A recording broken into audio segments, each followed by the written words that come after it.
Grizz Nation, it is time for another Grizz Game Day update. I'm Kelcey. I'm joined once again 5 days later by Omari Sankofa II.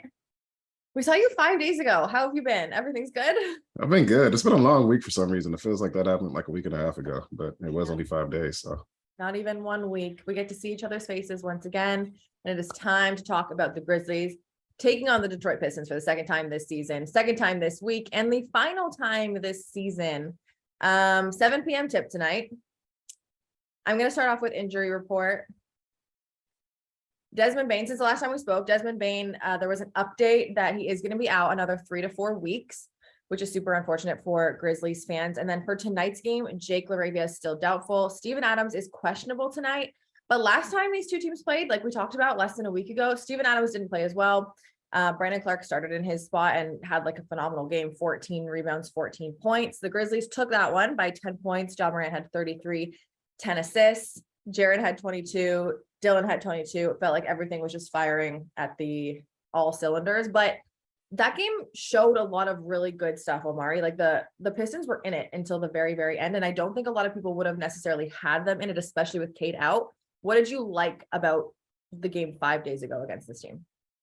I liked that after nearly getting blown out in the first quarter, they kind of rallied back and they really kept it close in the end. They ended up having to bring John Jaren and close of the game with the starters, which I don't think they expected, given and they that. didn't want because we had Miami the next day at home.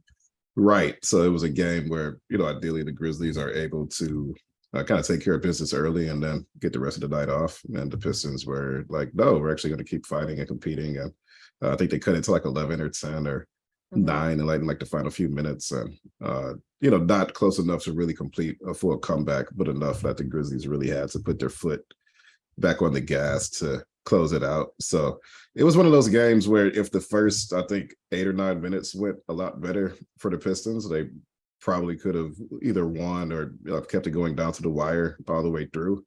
Because they either won every quarter after or kept every quarter pretty close, but they lost that first quarter by 14, and I think they trailed by as many as 19 in that quarter, which you just can't overcome that bad of a start. But that's been a theme for the Pistons, I think, over the last 3 or 4 weeks. They've picked up some good wins. They beat the Miami Heat in Miami on Tuesday. So I guess they played the Heat the day after the Grizzlies did. And then they kept it pretty close against the Pelicans on the road back-to-back the day after. And they also lost Bogey to ejection in the third quarter, which I think kind of put a cap on their comeback effort. Really wasn't even a comeback effort. Really, they basically were down between 9 and 6 points like the entire fourth quarter and just going to come all the way back. So it's been a pretty feisty team, I think, over the last month, and they've gotten some good wins, and they'll try to pick up another one tonight against the Grizzlies. The Grizzlies are 10-2 at home. The Pistons 3-12 on the road. But since they played the Grizzlies and they had those 2 games, 1 win, 1 super close game against the top team in the West, do you feel like they're on a roll now? I think so. They've gotten a lot of their best wins really in the last 3 to 4 weeks. They had back-to-back road wins against the Utah Jazz and the Denver Nuggets right before Thanksgiving. And that Nuggets game was actually the night Jokic and Jamal Murray came back from health and safety protocol. Yeah. So it was a fully healthy Nuggets team. Pistons came in okay, banged up and beat them in their own arena for their first road win. They were 0-10 before that, and that was their first road win. And then they beat Utah the next day. So again, like this is a feisty team, even though they haven't had Cade, I think since November 11th or November 9th, they've, really been on a roll.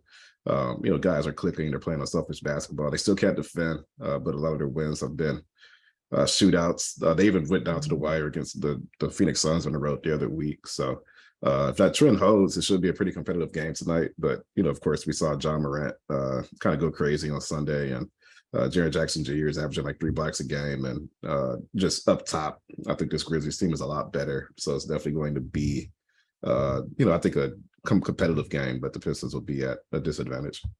I want to talk about the personnel, but first, because you brought up the defense, I want to talk about rebounding. The Grizzlies are leading the league. They're number 1. The Pistons are bottom 5 in the league in rebounds per game. Last time it was not like the biggest discrepancy, though. It was 46-39. What was, though, was the Grizzlies doubled the second chance points. Like they had whatever, I don't know what they actually had, but they had double the amount of second chance points than the Pistons had. Is that going to be an issue, you think, moving forward, especially if Steven Adams plays? Because then they have Steven, they have Brandon, they have Jaren, they have Santi. They have so many big guys who can offensive rebound so well. I think so. The Pistons, they do have, you know, guys who are good at defensively rebounding, and Isaiah Stewart and Marvin Bagley. Jalen's actually much better offensively. I actually think he's a below average defensive rebounder this season, which he's a 19-year-old rookie. So, you know, not everything's going to come along all at once. But I do think it'll be a problem, especially if Steven Adams, you know, plays again tonight. We actually talked to Jalen at practice. You know, within the last week, and he kind of mentioned that Steven Adams is one of the guys. He's as strong as he, you know, is said to be. You know, it's pretty well known. And you know, Durham was like, yeah, he's definitely strong. But I think the Grizzlies are just a little bit bouncier up front, and you know, and even though Jaren's not like the best rebounder on either end, you still have to do with his size. You know, like Brandon Clark's a really good rebounder for his size. We talked about Steven Adams. I'm not as familiar with Santi Aldama. He kind of came along after I covered him, but you know, I saw him toss a really nice pass against the Grizzlies, and I see his highlights every now and then. So it seems like he knows how to play. Yeah, no, that's been an issue for the Pistons all season, and that'll probably continue tonight as well. Okay, last question for you then. It has to do sort of with points in the paint. The Grizzlies dominated that really in the first game against the Pistons, 56-38. I want to talk about Ja, who is the guard that scores in the paint, and Jaren, who I just don't see the matchup. Okay, no, I see the matchup with Jaren as a huge asset to the Grizzlies. So I want to talk about Ja and Jaren and what those defensive matchups and responsibilities look like for the Pistons tonight.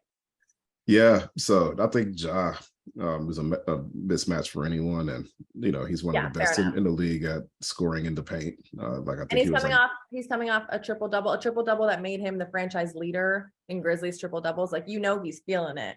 So he has momentum, and he's not a guy you want to have momentum. You want him to be having a cold streak when you play him. He doesn't really need momentum to begin with.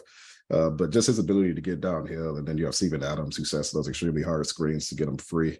Like, I think there's a direct correlation between Ja, his best season last year, and the Pistons and the Grizzlies, trading for Steven Adams. You know, and then Jaren has been going inside a little bit more this season. He has a good post game, hasn't always showed it off, but it seems like he's been going inside a bit more. So yeah, I mean, this is a Grizzlies team that's just capable of beating up, I think, most NBA teams inside, you know, just with their size. And then Ja, who's like a lightning bolt getting downhill and can finish at practically any angle. So that's a lot for the Pistons to deal with, obviously. I actually thought Killian Hayes, I'm going to say some nice things about the Pistons now because I cover the Pistons. I actually thought Killian Hayes did a pretty good job defensively against Ja on Sunday, and Killian's really emerged as a really good, really since the rookie season, he's been a good defender, but even in the last 3 weeks, he's been playing well. He's really done a good job, you know, still handling those tough defensive assignments. He did a good job against CJ McCollum on Wednesday as well.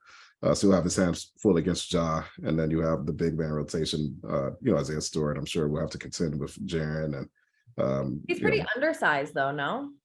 Like, he is undersized, but he's big, you know, he's big and strong, and he moves his feet extremely well. So he can not only defend inside the paint pretty well, but he can switch onto the perimeter and handle some of those guys as well. You know, which I doubt to happen switching on to Ja tonight, but in general, he's probably the best non-guard defender. So him and Killian are like the two best defensive guys on the team, I think. So you know, they have players who can kind of step up to the plate and really handle those guys. But you know, again, like, we have a guy as quick as Ja, I think that's just going to create mismatch issues regardless. So they're going to have a lot cut out for them. All right. Well, it's the final time that I will see your face this year. Well, hopefully not like in real life, but in this setting. So thank you again for breaking this down. I am so excited for the game tonight. Wish you were in Memphis, but next year. I couldn't make the Memphis trip this time. Unfortunately, it hurts me, but next year for sure. I definitely hope to get down there. I woke up this morning like, I should be in Memphis right now. Oh, right? Wow. Memphis has been a vibe lately. So if you guys are coming to the game tonight, make sure you're there early, stay warm, stay safe, stay dry. It looks a little gloomy outside. And if you're watching from home, you can tune into Valley Sports Southeast and the Valley Sports Plus app.